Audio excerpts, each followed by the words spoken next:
take a little time, come and see, prove me, give a little sign. I'll be there after a while if you want my love. We can boogie on down, down, boogie on down, down, boogie on down, down, we boogie on down, on down. Let's groove tonight, share the spice of life. Baby, slice it right. We gonna groove tonight.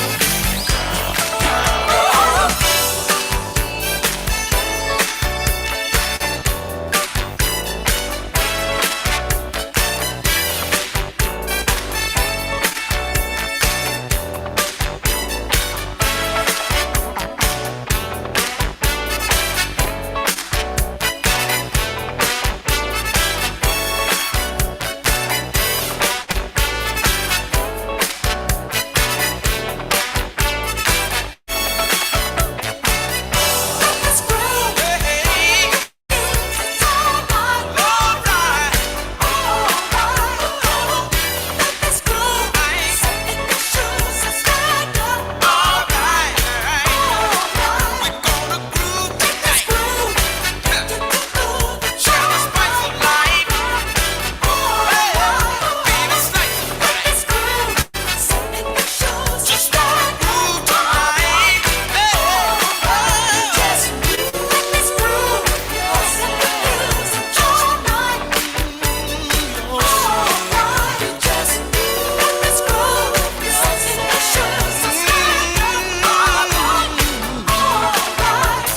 Groove tonight. Share the spice of life. Baby, slice it right.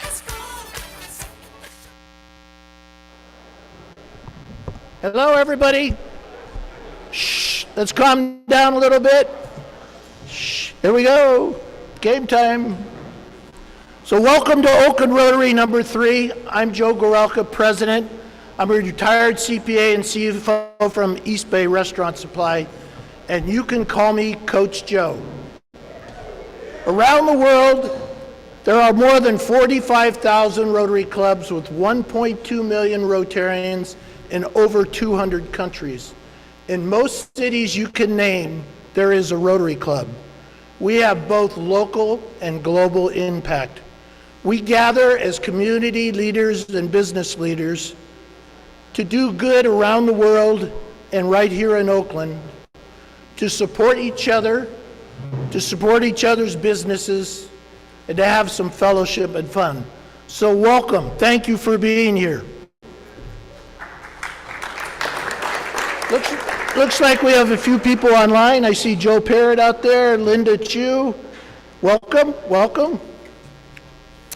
Now I'd like to take time to introduce any visiting Rotarians. Do we have some visiting Rotarians out there? Herb will introduce you later. I know Diane Dorn's out there. Is Diane around where, maybe she's headed in the back? Are there any other visiting Rotarians? Okay, now let's introduce guests of Rotarians. And if you'd please state your name, your business, and business title, then introduce your guest, I'd appreciate it. Thank you, Coach. CJ Hirschfield, happily retired. Very happy to introduce my two guests. They're a couple, and what an amazing couple in Oakland. Longtime San Francisco Chronicle columnist John Carroll and his lovely wife, Tracy Johnson, photographer extraordinaire. Please welcome them. Welcome. Past President Mary Jiang.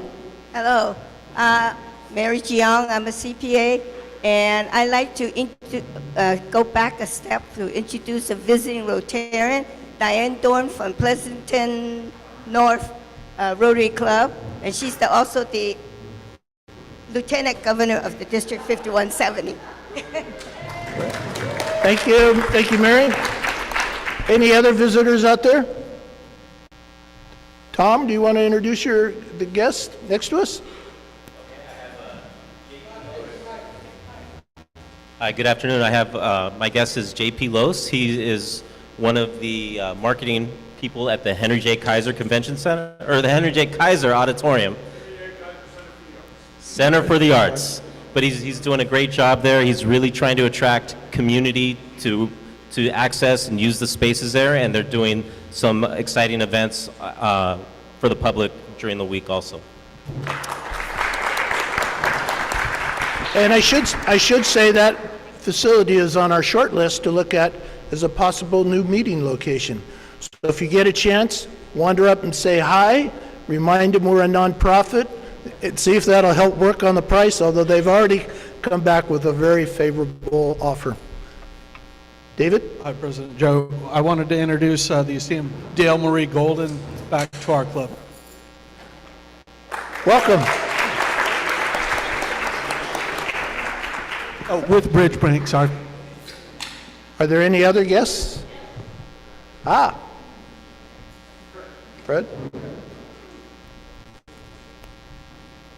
Good afternoon. My name is Mandolyn Kaderi-Redmond, Executive Director with the Oakland Parks and Recreation Foundation. Yay! Yay! Yes. And I'm excited to be here with also Dale Marie and Brooke Levin, our board member, and Myron Portier with the Custom Image Design Group. Thank you. Thank you. Any other guests out there? No? So before we begin, I want to take a moment and recognize that today is Yom Kippur, the highest holy day on the Jewish calendar. It is a sacred day of reflection, atonement, and renewal for our Jewish friends and neighbors. In the spirit of Yom Kippur's themes of reflection and renewal, let us each take a moment to consider how we can bring forgiveness, compassion, and service into our daily lives and into our work as Rotarians. May those observing today be sealed for a good year, and may we all continue striving to live up to our values of respect, inclusivity, and peace. Thank you.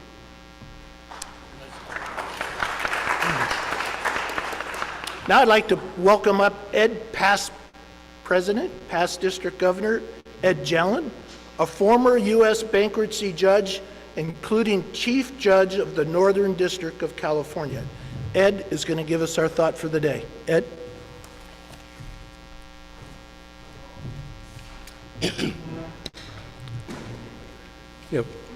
President Joe, Governor Herb, fellow Rotarians and guests, the topic for my thought for the day is success.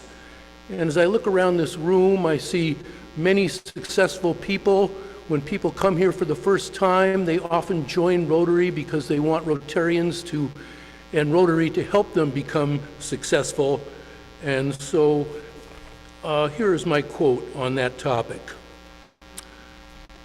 To laugh often and much, to win the respect of intelligent people and the affection of children, to earn the appreciation of honest critics, to appreciate the beauty, to find the best in others, to leave the world a bit better, whether by a healthy child, a garden patch, or a redeemed social condition. To know even one life has breathed easier because you have lived. This is to have succeeded. Ralph Waldo Emerson. Thank you. Thank you, Ed. Hey, Ed, would you stay up here for just a moment? I have something I want to present you.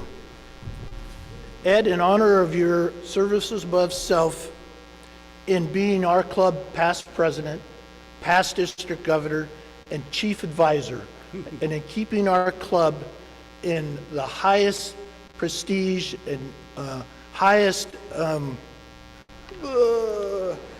level of value, and for your friendship and suggestions and advice. It's an honor to be in the same club as you. I want to recognize you with a Rotary on the Run medal. Thank you, Ed. Thank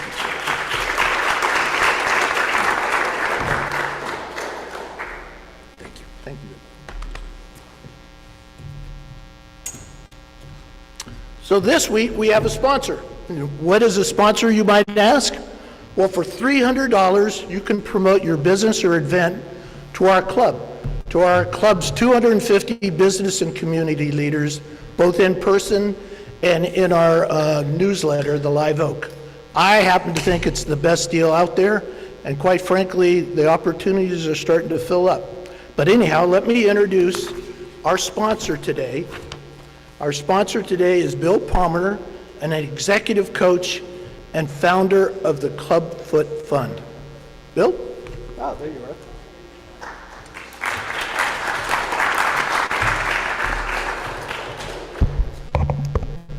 Good afternoon, Rotary Oakland. How are you?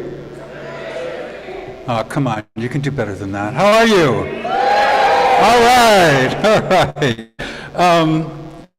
Peter, if you could show that first slide, please. The baby that you're looking at was born with clubfoot. No one knows the cause of clubfoot. In medical jargon, they say it's idiopathic. That's doctorese for we don't frickin' know. As you can see, the foot is misshapen. It's turned down and inward. Clubfoot is the 4th most common birth defect in the world. Next slide, please. 200,000 clubfoot babies are born each year. In low and middle income countries, 80% of them receive no treatment. Next slide, please. What you're looking at is a successfully treated infant. The treatment is non-surgical. It's almost 100% effective, and it costs only $500, but in some countries, that might as well be $5 billion. The picture you're looking at now is a before and after of that treatment, which was done successfully. If you were a doctor, an orthopedic surgeon, a podiatrist, a physiotherapist, and you examined that child later in their life, you could not tell they were born with clubfoot. Next slide, please. Here's a young man who was not treated, probably 12 or 13 years old, and you can see that he's walking on the tops of his feet. That's not a good thing. That causes disruption to his entire skeletal system, to his ability to walk, to run, to play, probably to go to school, and in many, many countries, including this one, it's a source of being excluded. Next slide, please. After multiple surgeries, complicated, difficult surgeries, you can see that his right foot has been corrected. It takes one foot at a time. So in 2026, the Clubfoot Fund will sponsor in Addis Ababa, Ethiopia, advanced training for surgeons who want to deal with this kind of delay. It's called delayed presenting clubfoot. The surgeries are complicated, they're expensive, and they're difficult, but it can be done. You have a fact sheet on your table with some actions you can take. Of course, the Clubfoot Fund needs money. We're a 501c3, and any donation you might make is tax deductible. But what's more important than that, I know money makes the world go round, and money is certainly important at Rotary, but without connection and without commitment and without interaction, the money would mean nothing. So if you're an attorney or a CPA or a marketing wizard, or you have some expertise that you would like to lend to the Clubfoot Fund, I would welcome talking with you at your convenience. My card is on your table, fact sheet is on your table. I welcome your conversation, and I appreciate the opportunity to be up here and talk to you all about something that it's near and dear to my heart. I was born with a clubfoot, and believe me, it's no fun. All right, thank you for your time and your attention.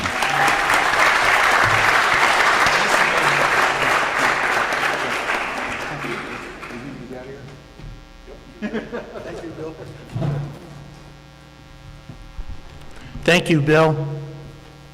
Bill's also in the process of thinking about putting together a global grant to address this issue worldwide. He's in the very early stages of it.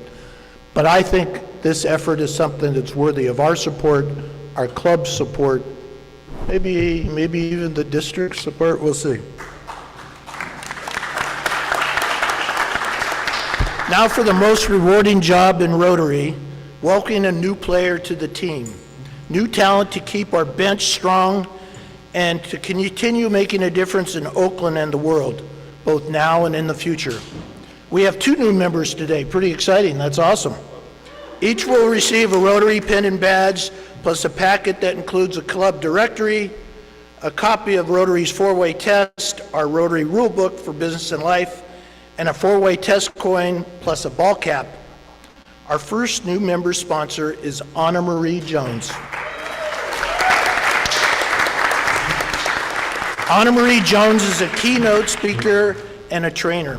Anna Marie, as a thank you for sponsoring a new member today, I present you with a four-way test coin. Thank you so very much. Please introduce our next newest Oakland Rotarian. Thank you, Coach Joe. Hello, beautiful Rotarians and guests. It is my great honor to introduce Kira Pascoe, who is the Development Director for the Oakland Parks and Recreation Foundation. Woo! Yes. She is one of my favorite community collaborators, so I'm going to give you two fun facts that'll give you the essence of who Kira is. Number one, Kira has hiked every single trail in the Redwood Regional Parks and the East Bay Ridge Trail from Wildcat Canyon to Cull Canyon. Impressive. And early on, Kira helped to organize one of Montana's first food programs that brought together colleges, universities, restaurants, and today that program still survives and provides for 25% of the foods in the universities. So please join me in giving your warmest, most glorious welcome to Kira.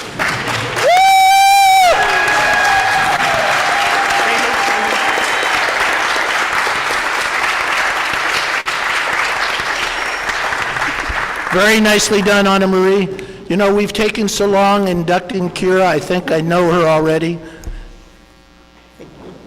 Kira, I have for you your pin and badge, your Rotary pin and badge. It is recognized worldwide and comes with 250 plus new Oakland Rotary friends and 1.2 million around the world. I know you are a superstar, and we are so honored to have you on our team. Please don't ever hesitate to say, hey, Coach, put me in.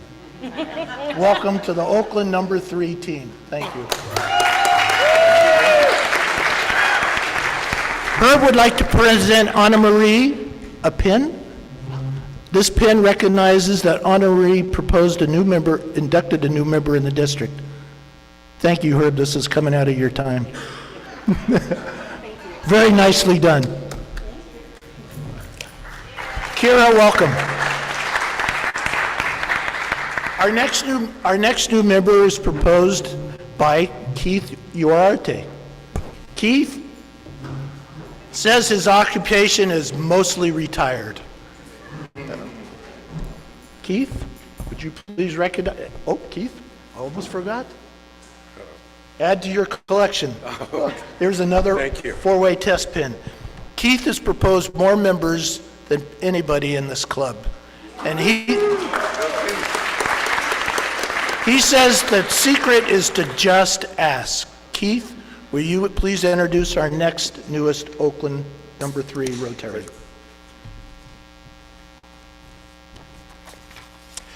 Well, Coach Joe, District Governor Herb, fellow Rotarians and guests, today I have the honor and privilege to introduce our Alameda County District Attorney, Ursula Jones Dixon, as our newest Oakland Rotarian. Ursula graduated from UC Berkeley. Go! You're putting me over the minute here. With a bachelor's degree in sociology, and earned her Juris Doctor from the University of San Francisco School of Law. Go Dons! All right. Yeah. She's lived in Oakland since 2001. In 2013, Ursula was appointed Alameda County Superior Court Judge by then Governor Jerry Brown.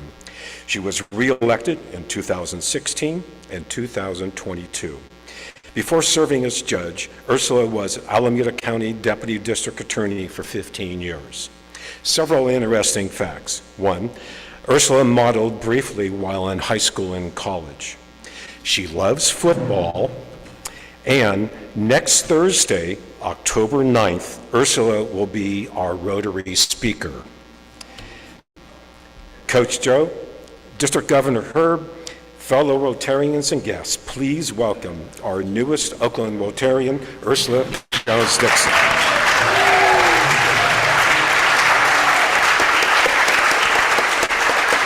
Keith. I'll take this off now. Yes.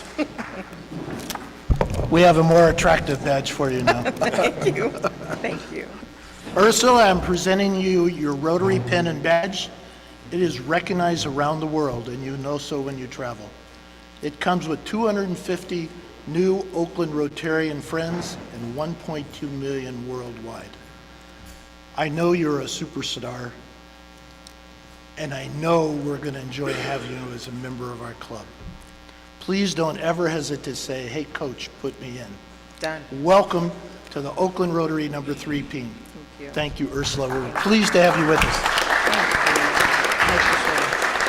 You should all know that my college counselor is here as well, Ahmad Anderson. So thank him for this. And Herb is going to pin Keith with that famous district new member sponsor pin. Thank you, Herb. And you know what? We didn't introduce Herb because he's going to be introduced later, but he is our Rotary District Governor, and you'll hear more about that later, Herb Ritter.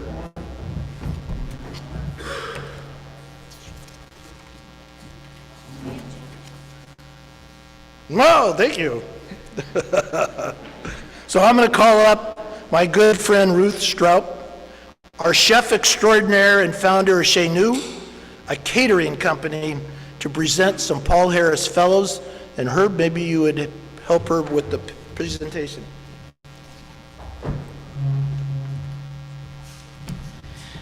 Hello, fellow Rotarians. As you know, the Rotary Foundation is part of how we do good works around the world, and our club is part of that. Our club has a history of world service and a long-time commitment to giving to Rotary International and their foundation so that the good work can continue well beyond us. Just so you know, mark your calendars. October 16th, we'll have a kickoff celebration to the Rotary Foundation fundraising campaign year. And to get started today, what I would like to do is recognize 2 of our newest Paul Harris Fellows. A Paul Harris Fellow is someone who has given $1,000 to the Rotary Foundation. Some people's story of becoming a Paul Harris Fellow is they started with $25. Some people started with $5 a month. They just made a commitment to giving to the good work that Rotary does so that it creates sustainability for our organization. Today, I would like to recognize 2 of our newest Paul Harris Fellows with pins, because Rotary loves pins, and a certificate, Pam Clausen and Pat Rayburn. Please join me with a round of applause.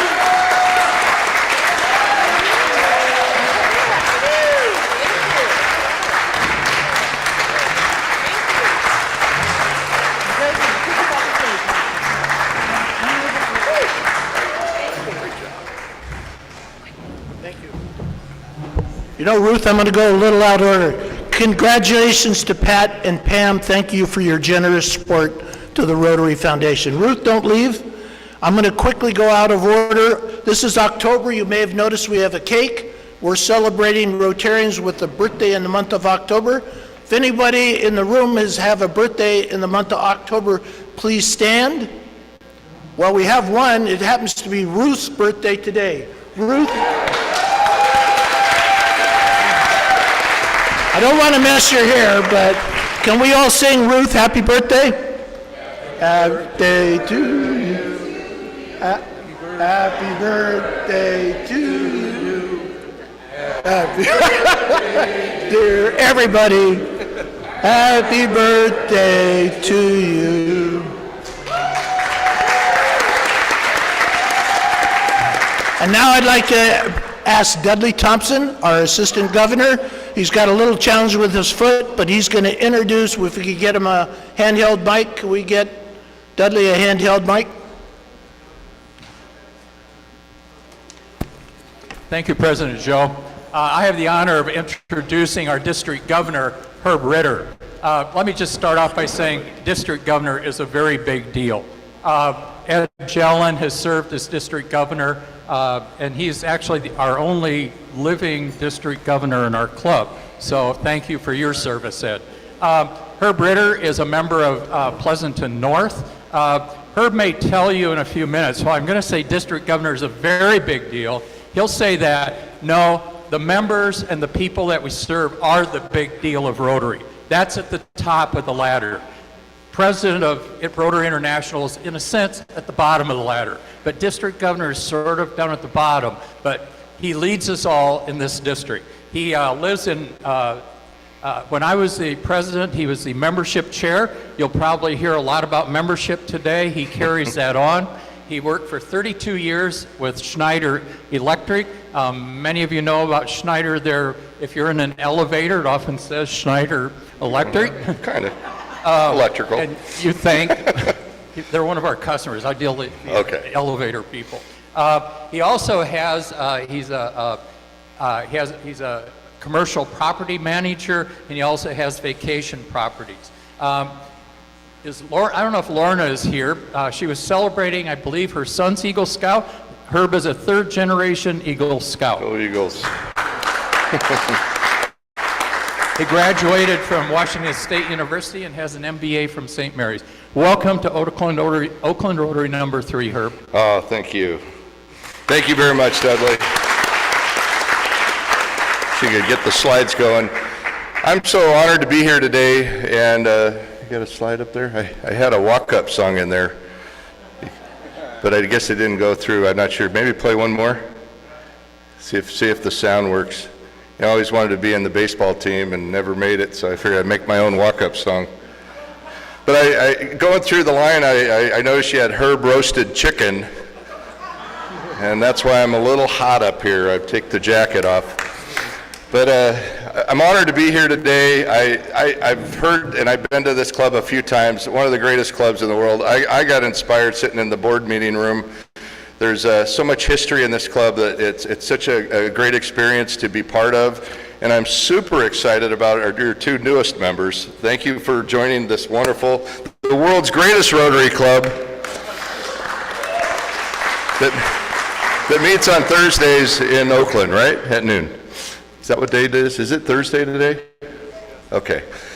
So when I joined Rotary 36 years ago, I joined the North Stockton Rotary Club. Any of you heard of North Stockton? Cliff Docterman?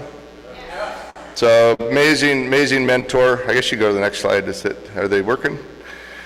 There's a couple slides there. So I joined, and I went back a couple years later, and I said, I'm so happy to be back at this club. I know when I left, the average age went up substantially. I got a little huckle like that. And then the president, in his wise wisdom, he said, Herb, the average IQ went up also.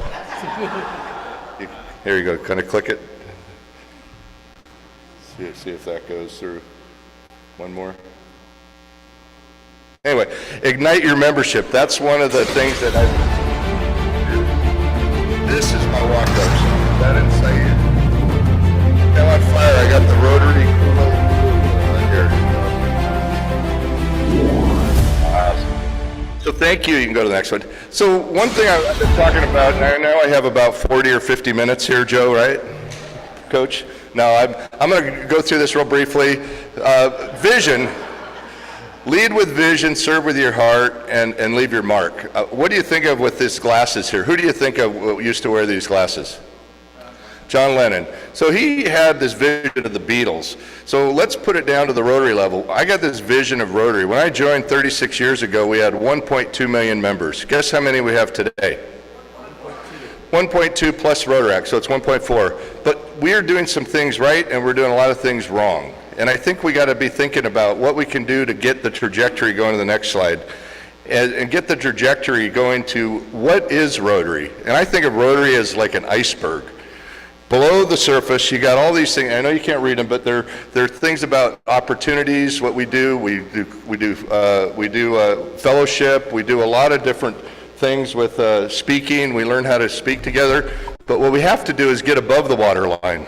We got to think. What do people think of when they think of Rotary? They think of fundraisers. And I was in Singapore, and they did a ChatGPT diagram. They said, draw me a picture of a Rotary Club with the president at the podium. Guess what that picture looked like? Old white guys and a white guy at the head. And I mean, even ChatGPT doesn't even know what Rotary is. Or maybe that's a perception. So what I want to do is figure out how to get above the waterline. And the way we do that is through communication. And below the waterline, you see a bunch of past district governors, except for Ed, with their scuba gear down there. They're snorkeling around and scubaing around, talking to each other, saying how great we are. And then you got presidents like Joe. He comes up to the top with his snorkel. He's breathing for air every once in a while. Then he goes back down to the board meetings and the committee meetings. But I think what we have to do is start thinking about how to get above the waterline. So you can go to the next slide. One thing, do you like that? My little transition. I'm unveiling the curtain. This is Rotary. So what I did here, if you can read that, on the very top is the club members.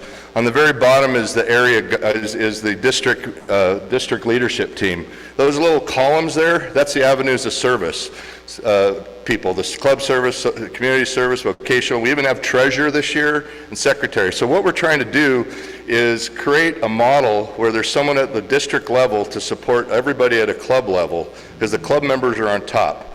And I tell everybody, clubs are the content creators, district are the amplifiers. We need to amplify what all the great clubs are doing. And by doing that, we had to get everybody on one platform, and we moved everybody to DAC-DB. The district paid, the clubs were paying about $30,000 a year to Club Runner, and the two biggest clubs in our district, Oakland and San Jose, were on DAC-DB. We negotiated a deal so all the clubs in the district could have it for free. For 10 grand the district paid, and now everybody's on one platform. So that allows the club members, the club directors to talk to the district directors through those platforms. The old days when Ed was a district governor, they had carrier pigeons delivering things to the club president, and then the club president would have to hand it out to all the members on their board. Now we have Zoom. Has anybody been on Zoom? Okay, so now we have an avenue to connect the pillars, so it's not all, everybody sends something to Joe and says, can you get it out? The goal is we got to intercombine each clubs and all the great things that this club does, we got to show all the other little clubs, and we could learn from each other. So be thinking about that. 10 minutes? So be thinking about that when you go down. I'm going to go real quick to the next couple. We've got Colombo Club coming up. This year we're actually moving people we're taking Rotary and putting them in the spaces of the organizations. We're moving into their space. And we're doing that with the 49ers. We're going to do that with the Elks Lodge. We're doing that when we go to Warrior games. So be thinking about that. Sign up online. Go to the next slide. The next thing we're doing is here's your foundation. So really, do I got 1 minute? Okay, that's all right. These are all going to be posted on your website. This club does a fantastic job with foundation. You can see your guys have been pretty steady. My dad used to say I'd never go to a Rotary meeting because the district governor always talked about money. So sorry, Dad, I did one thing. Next one, this is the one I'm most worried about. It's a graphic here, his membership. Membership has been dropping. This looks like a lot of clubs. We need to think outside the box of different ways to grow members. So I'm going to leave you with that one today, and I'm going to leave you with one thought here. Is on your tables there's a pencil. When I joined Rotary 36 years ago, I had dyslexia. I wasn't a very good public speaker. I used Rotary to help me get better in my corporate world and become successful. Think of it like a pencil. You got to sharpen your pencil. You got to practice. You got to say yes to being on committees, yes to trying different things.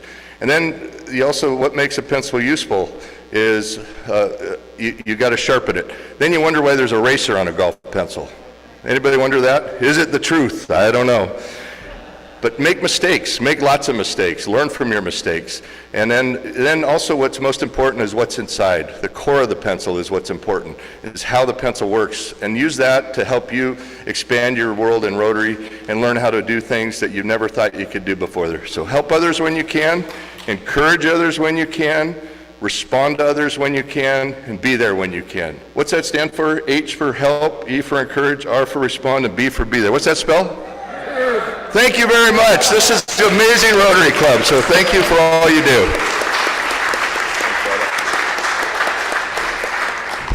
Herb, you were right on time. Herb, thank you for your service. Thank you for your vision. Thank you for your willingness to try new things. It's what Rotary needs. We much appreciate you joining us today and sharing what other things are happening at other clubs in the district.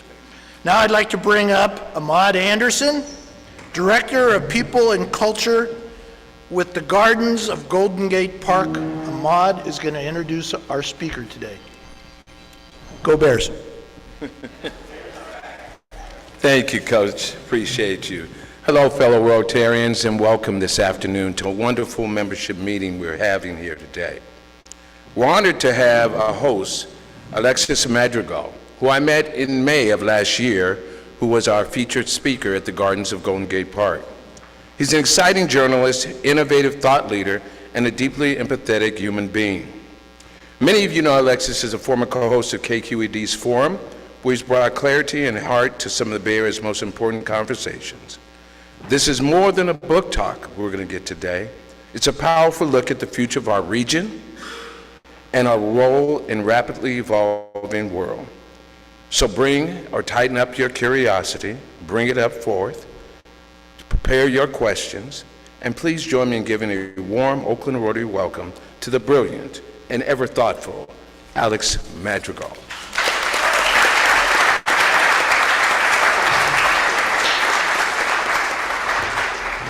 Oh man, this is bringing me back. My mom was a Rotarian, Vancouver, Washington chapter, and I watched her give a talk at her Rotary Club in probably 1999. So it's been a little while since I've been in a Rotary Club meeting.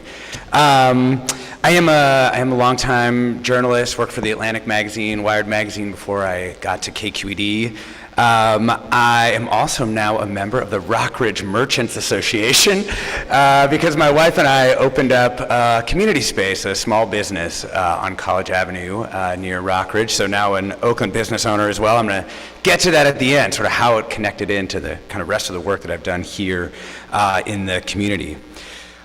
Big part of it was the realizations that came out of my book. My book is called The Pacific Circuit, and it's really centered in Oakland. It's centered in West Oakland specifically, but it's about Oakland's role in the global economy and its role in the region.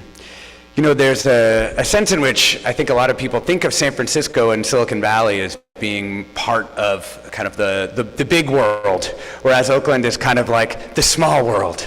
The town, right? That's why we say like the town and the city.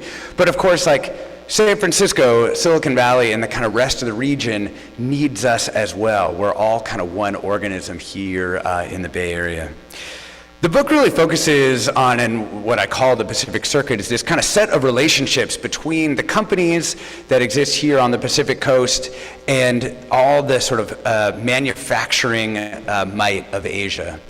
And one thing people may not know is that whole kind of way of doing business, the way that essentially the global economy runs now, really did start here in Oakland with the growth of the Port of Oakland.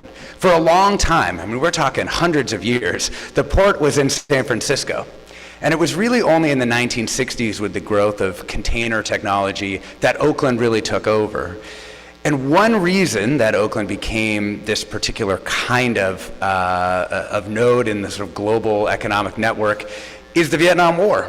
The very thing that sort of the East Bay became very prominent for protesting, we also had this role in supplying military material to Vietnam. And it was very difficult, actually, to supply the U.S. military in Southeast Asia. And so a guy named Malcolm McLaren, who ran a company called Sealand, which was the sort of big first large container company, went to the U.S. government and said, I'll solve your problems. I'll build one container port in Cam Ranh Bay in Vietnam, and I'll build another one in Oakland, and we'll send things back and forth. And that's really how containerization starts to take off. You know, when I was researching this book, I asked myself, like, you know, it's just putting stuff in a big metal box. Like, was it really that hard to think of? And the answer is no. For decades, people were like, you know what we should do? We should put stuff in a big metal box. We could put it on a ship, we could put it on a train, we could put it on the back of a truck. But many people over time tried to do it. They tried to figure out, like many things, the idea is not the hard part, right? It's the execution of the idea that's really difficult. Building the whole system for that to work. And that's what got built during the Vietnam War. Pretty soon, Malcolm McLean is like, we send these ships out from Oakland totally full, and then they sail back totally empty. They start stopping by Japan. They start picking up goods at Japanese ports, which then arrive here in Oakland. One reason, again, why Silicon Valley became what it was. It had access to this logistical facility here in the Port of Oakland. Many of you probably know there's that kind of funny shaped part of the Port of Oakland that's kind of right by the landing of the Bay Bridge. Right, that's sort of the last piece of bay infill, for one interesting fun fact. It's also, when it opened in the late 1960s, early 1970s, the first 4 tenants there are all Japanese shipping companies, because this is sort of the development of the global economy as we come to know it, and it really did happen in Oakland.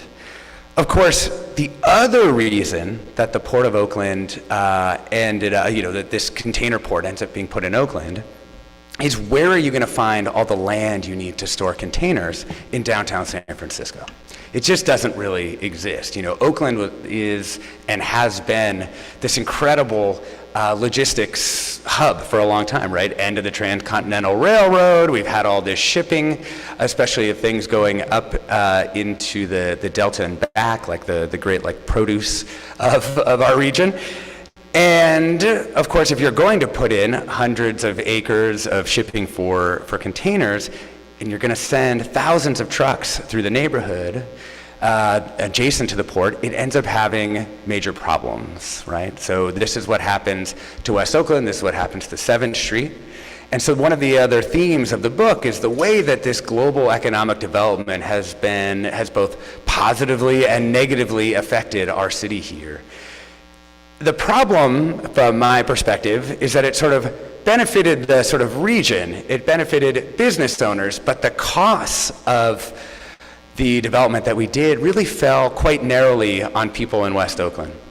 Many people probably know this history in Oakland, but for those who don't, right, 7th Street had been the most important commercial corridor for the Black East Bay. Right? I mean, this was where not only did you have sort of restaurants and union halls and all this kind of stuff, you also had your dentist down there, you had your doctor. This is was part of the great integration inside Black communities was happening there on 7th Street. So what happened to 7th Street? If you go down there now, that's not really what it looks like. Well, it got kind of the people, the businesses got pushed out for these logistical facilities. Kind of 1, 2, 3, you have the huge post office, which bulldozes tons of homes, including many prominent leaders in this in the region. It sat there empty for 10 years before they finally actually put in this massive post office facility. Again, something that helps the region but kind of hurts the people. They put in BART. They ran BART right down 7th Street. The planners could have put it on another street. Instead, it went right down the commercial corridor. I don't know if many people have been down at the street level of 7th Street now. Very difficult to even have a conversation, let alone run a business with BART going by every few minutes. And then, of course, thousands of trucks going down 7th Street out to the Port of Oakland, spewing diesel emissions and particulate matter into the neighborhood. And it's really something that I think we have a hard time reckoning with, that you'd have what is a global economic engine, what is a part of our regional economic engine, and also has had tremendous, terrible consequences for people who live in West Oakland. Of course, the book does trace the way that activists in West Oakland, in particular Miss Margaret Gordon, who some people in this room probably know, longtime environmental activist down in West Oakland, what it is that people were able to do, working with the Port of Oakland, working with local government officials. And there's actually, one of the things I love about this book is, when you write about, environmental stories, especially environmental justice, you rarely get oh, and then it worked. But that's kind of what happened here, right? The air in West Oakland is now, depending on how you measure it, 70 to 90% cleaner than it was when this work really started in the late 90s. There's been a truck route that's been put in. There's been all kinds of improvements and an increasing electrification of the port And so what you really have is you have a community that came together, that organized, and that was able to actually get the attention of government officials as well as the Port of Oakland folks, and they've had this tremendous impact. And people in Oakland may not know this, but Oakland has now become a model for many other port cities around the country. Margaret Gordon goes around and talks to them all. Port officials go around and talk to them all, precisely because they were able to clean up the air while not really negatively affecting the port in the way that it might have happened.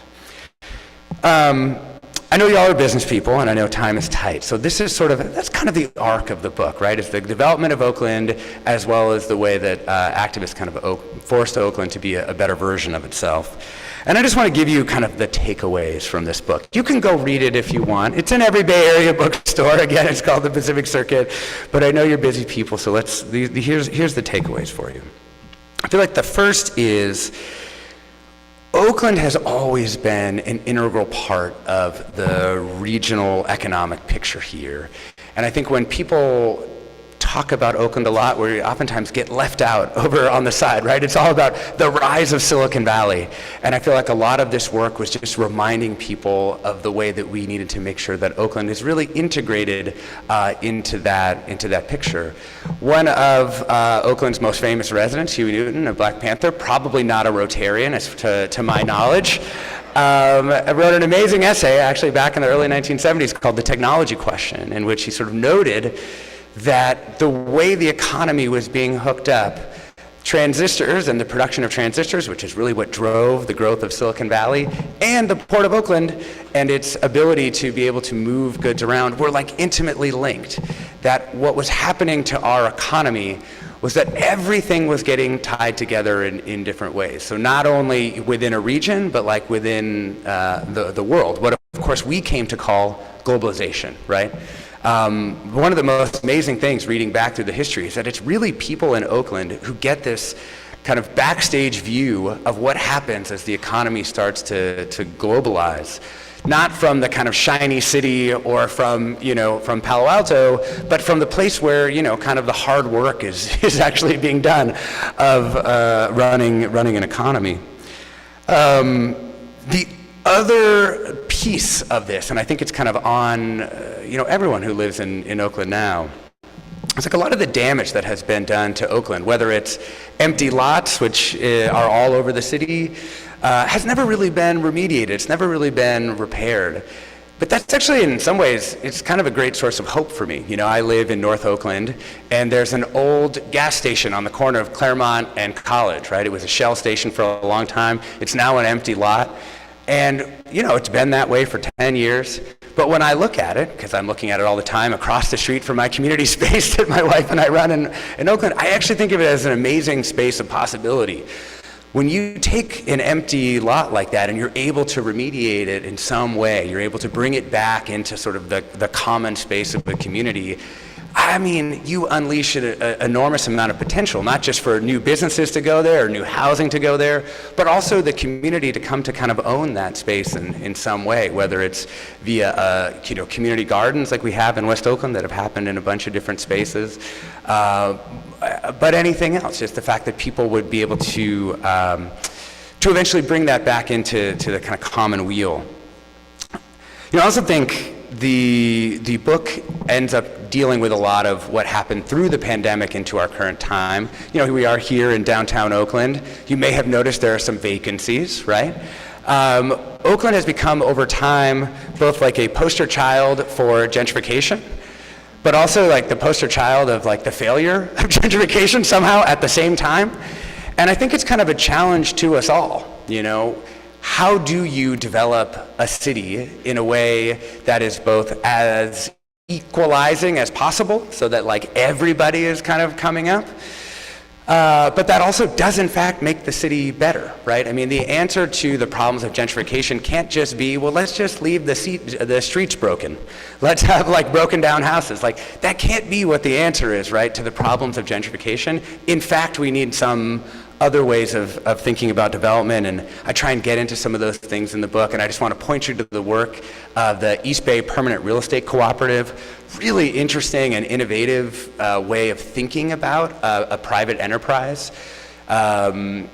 Noni Sessions is the head of that organization, and what they're doing is actually like buying up property and holding it as a real estate cooperative. And it is such a fascinating model, native to the East Bay. It was designed by the Sustainable Economies Law Center, the whole legal structure that this fits into, and really encourage you to check it out. I think people all over the country that I've talked to about this book, this is the part of the book where they're like, we've never seen this solution. How could this work? How could we bring community space into collective ownership, especially when, just to my eye, the standard way of doing business around a lot of commercial real estate is not working. And I think, we can all walk outside and see that any day. This all kind of leads into my kind of conclusion about what has happened to urban life. All of the globalization that we've seen, all of this stuff that started here in Oakland, powered by the products of Silicon Valley, has made running small businesses in every city in America so much harder. Some of it is the cost of housing, some of it is the cost of labor, some of it is the rent, but some of it is that the internet has stolen a lot of local retail small business customers, and now it's really hard to make a business run.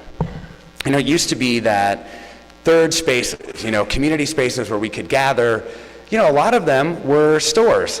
A lot of them were cafes. They were places where the transaction revenue that you generated made it possible to run a space for the whole community. That has become so much harder, and you've seen so many cafes go under. You've seen so many small businesses that used to be the anchor of some kind of community, like Hank and Frank's Bicycles, on College Ave, went out, right?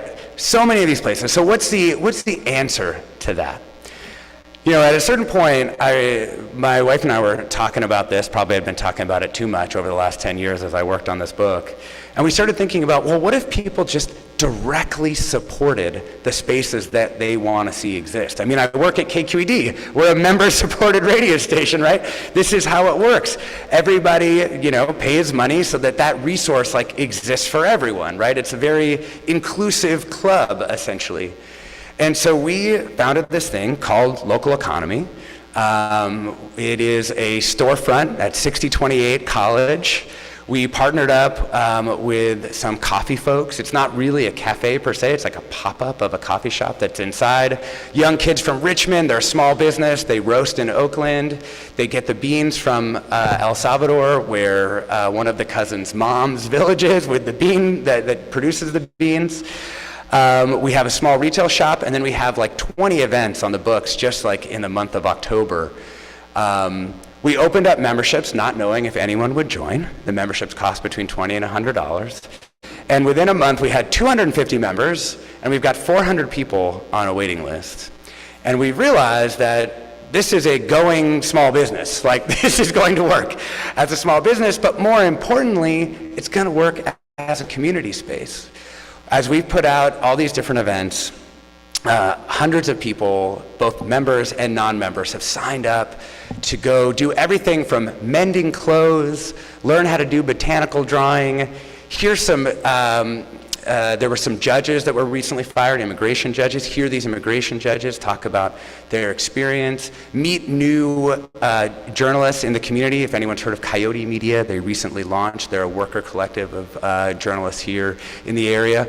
All these different kinds of events are all going to be running through Local Economy. It's not a nonprofit. It is a small business that provides the service of community.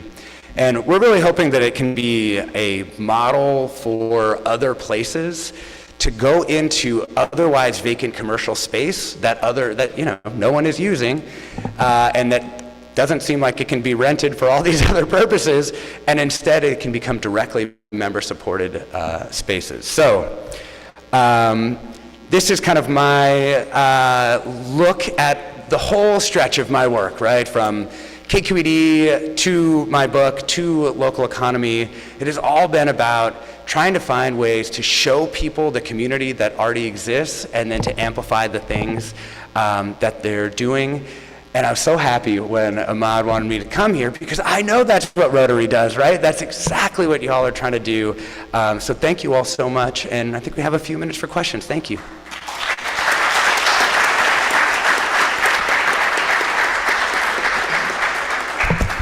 Thank you, Alexis, for that in-depth view of Oakland past and future and reminded me why we need to shop local. Do we have any questions for Alexis? Allison? Hi, thank you, President Joe. Alexis, I just found out about local economy from the editor of the Rockridge News. Oh, yeah? Who wants to interview you, by the way. Oh. And and you had me at braiding sweetgrass, and I signed up for the newsletter, but when is your next plant event? Oh, next plant event. It will probably be next month. We have one plant event going on with this. There's a guy in Oakland. This is such an Oakland thing. You know, most cactuses, you go to the plant store, most cactuses are just clones. They're all literally genetically identical. He was like, we should be breeding more cactuses so that the cactuses can get weirder, like when you can drive them further apart from each other. So he's a cactus breeder who's coming. The next one I think is going to be, we're going to bring in one of the master gardeners from Alameda County and a couple other people to talk about the lot across the street and how we could sort of garden it from outside the fence. That's what I think it's going to be our next event, yeah. And can you expand the community center? We hope to expand the community center. We are looking at some other places where we can do events so that we don't have the ball sell out, which is what's happening right now. But we opened yesterday, so we're gonna get through the first week before we open our second space. Yeah. Mac? Alexis, thank you very much for sharing your insights about the history of Oakland, and in particular highlighting things that I don't think many people think about. For instance, why did BART run underground and then come up at 7th? Why did the post office go there? And my question to you is, in your opinion, what do you propose can be done when something like that is happening again in another black or brown community, when the majority sees it as something that doesn't really affect them? Oh man, what a good question. Well, I mean, I think part of my hope in writing this book was that it's kind of getting people to zero, like if you have a lot of people, there's a lot of newcomers in Oakland, right? And people don't know this history and they don't understand what has happened through time and how, let's say, some plan around sea level rise, which is coming for lots of different places. I just talked at BCDC, recently. They don't see why it might be that people would be worried that a BCDC plan wouldn't take their interests into account. I mean, I think the very best thing, I'll just, quote Ms. Margaret Gordon on this, if you're not at the table, you're probably on the menu, right? And I think that has been one of the biggest things, I want to see community groups empowered to do more than just say no, I think people sometimes when dealing with community groups, they say, all the community does is say no. And it's like, well, you only gave them the option, yes or no, and they said no, I want to see more processes where community groups actually have power to ask for what they want and get it, because that's not really what happens. One of the things that I encountered in this book, literally dozens of times, is the government goes to, or private groups go to a set of community groups and they say, come be a part of this process, spend hundreds of hours of your time doing this thing, and we'll take your recommendations. They take the recommendations, they look for the nearest trash can, and then they do whatever they were gonna do, And I think if that's all you do, then people will say no, and so I think, one answer to this problem of building stuff is like the kind of Ezra Klein, Derek Thompson answer. Derek Thompson's a really good old friend of mine, so I don't mean to hate on this too much. It's the abundance answer over here. But the other answer is to actually give community groups the resources that they need to get what they want in their actual communities, the people who are closest to these problems. So, it takes some reform of planning processes, takes a lot of other things. Hi, I'm Casey Farmer. I'm chair of the Rockridge Community Planning Council. We're thrilled about your amazing new venture, and we are also looking at that lot, so we need to talk about that separately. But we also just did a big community visioning planning process where we listen to see what people want, and they want community spaces, they want to come together, they want what you're doing, so lots of alignment there. Yeah. But my question is really about the thoughtfulness and the good questions you ask on the forum show, because I find that you take some controversial issues, some that I don't always agree with what people are saying, but I just appreciate that you bring that space together. I'm wondering if maybe you could tell us a little bit about how you came to journalism or how you developed your style of asking questions, because I think it's really a different type of thoughtfulness. That Thank you so much. I appreciate that. I think you're in that show. I mean, thanks to Michael Krasny, who built that show over decades. It's a really important part of the kind of civic infrastructure of the Bay Area. I think it's the way a lot of different people hear perspectives they wouldn't otherwise. I mean, KQED is the #1 news and talk station, not just public media, but all radio stations in the country, posting its highest rating since the early 1970s of any station. So its broadcast radio remains like very important, and it remains very broad. So I see my role there, and I know I have like 30 seconds, so I see my role there as trying to sort of be the avatar for this very broad community. I want people to hear each other, not me, in that space. And so I see my role there of just like, how do we create the right type of space and right type of interaction between people who may not agree with each other, so they're not just like, the cars aren't just crashing, but people are actually able to like be in the same space. And I have to say, this might be a cop-out answer, so much of that comes down to the producers that work on the show. They're really good, they've been doing it for a long time, and they know the right people to get into that space so that we can have an actual conversation and not a shouting match. So shout out Grace Wan, Blanca Torres, Judy Campbell. That's really, I can only do so much on the air. It's all basically like what happens behind the scenes. Thank you so much.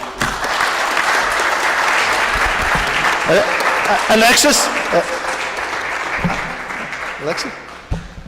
Thank you so much for your presentation today. I want you to know that Oakland Rotary has been trying to end polio in the world. In honor of your presentation today, we made a donation to Polio Plus, so know you're helping end polio.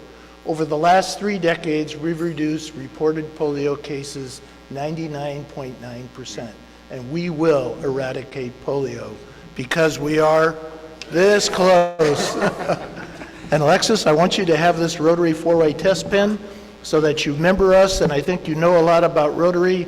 I have a suggestion for your resume. Instead of former Rotarian, maybe active Rotarian. Thank you very much. Appreciate it.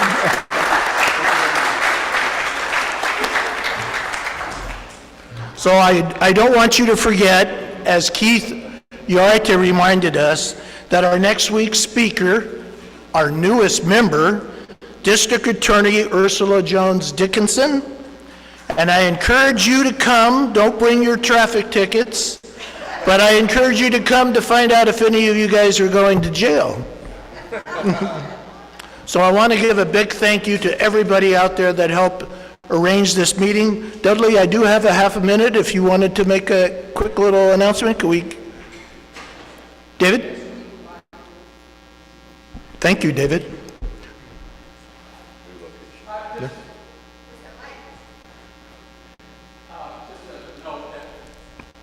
Just a note that we had to postpone the golf tournament, the golf event at Sequoia next week. We sent notices and we're refunding everything, and we'll get that rescheduled.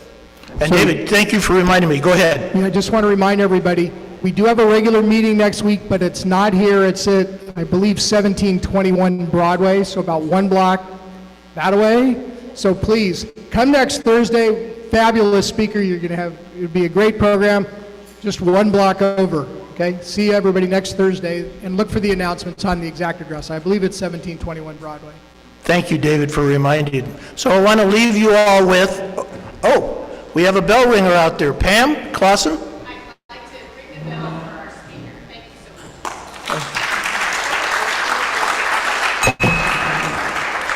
much. Keith, Anna Marie, Kira, and Ursula, please head to the back room. I see you're already, so our members can greet you on the way out.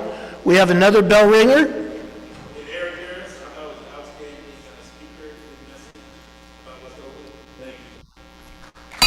Thank you for ringing the bell. A bell ringer is a generous donation to the Oakland Rotary Endowment of $100. The Oakland Rotary Endowment funds our community service projects. So I want to leave you with, through Rotary, world peace will come someday, and we will end polio too. Look out, Oakland Rotary's on the run. This meeting is adjourned. Thank you all.